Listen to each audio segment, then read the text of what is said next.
isaan dhugaa ba'an waa'ee mucaa isaaniiti. Mucaa isaa kiyyallee fedheen dhufe jechaa turani. Mucaan kuniin maatii gidduutti waliin galuu wal loluu hafuura maraatummaadhaan qabamee mucaan kun bakka deemu iddoo deemu hin beeku ture. Gaaf tokko isa caalaa maraatee qoricha bitatee dhugee of ajjeesuudhaaf karaa gubbaa bu'ee anis gaafan kana dhaga'u nam fiigee namootan gaafadhee konkolaataa keessatti namoonni naaf qabanii mucaa kana namatti naaf kennanii mucaan kun of hin beeku ture. Isa booddee maatiin qabanii fidanii bajaajii keessa kaanii gaaf fidanii kan dubbachuu hin dandeenye kan nama beekuu hin dandeenye bajaajii keessa kaanii as fidanii.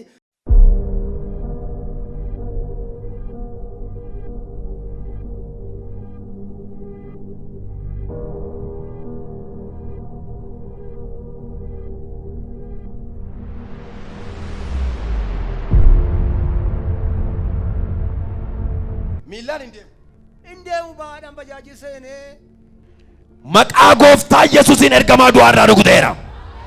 Ergamaa du'aarraa rukuteera. Miilla isaa kanarraa hidhaa hiikeera. Hidhaa hiikeera. Hidhaa hiikeera. Sagalee guddaadhaan. Sagalee guddaan. Isa dhumaa keessaa baay'ee gara bittaa deemi. Deemi.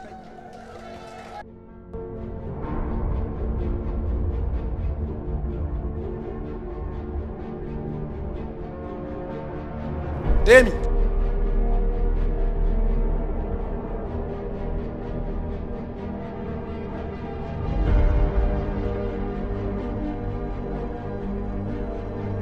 Kot dhaabat. Maqaan kee eenyu? Dhaabataa. Yaa? Dhaabataa. Maqaan isaa?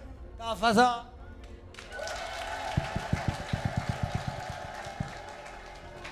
In argitaa isaanii? Eeyoo keeti? Akaakayyuu. Yaa? Akaakayyuu.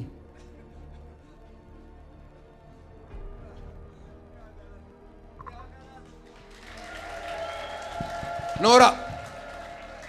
Yesuus aangoo dukkanaa dhiiga. Yesuus aangoo du'aa dhiiga. Warra amiin jettan isiniif haa ta'u. Ilaala iji isaan argu. Hin gannastanii? Gannaafne seetananii mataan socho'aa hin jedhu ofitti hirkise ofitti. Eeyoo si fide? Yaa? Qabi morma isaa qabi. Harkisa. Harka. No asiisaa qabi. Asiisaa qabi. Harka. Harka. Beenu. Harka ol kaasi. Yesuus hidhaa namarraa hiika. Yesuus hidhaa namarraa hiika. Yesuus du'aa kaasa. Yeroo isaan fidan nama hin beeku namni waaqayyo sidhatanii fi gaafa dhumu caandee amma namoota wajjinis walii galaa hin dubbata amma fayyaasa qabadhee gidduu kana jira. Eessa jira? Kottu. Mee waaqayyoodhaan galateeffadhaa isa du'aa jiraataa godhu nama waaqayyoo gooftaa Yesuusiif galata dhiyeessaa. Yegguu dhufte of hin beektu. Ofisaan beeku.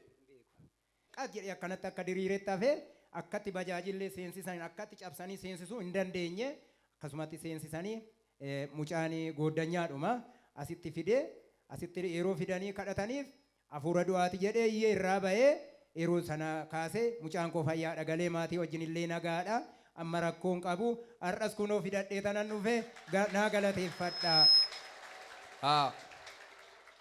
Dhugaadha. Inni du'aa mucaa kanaa kaase har'a mana kee keessaa waa kaasu. Humni du'aa qaba humna qaba amiin jedha.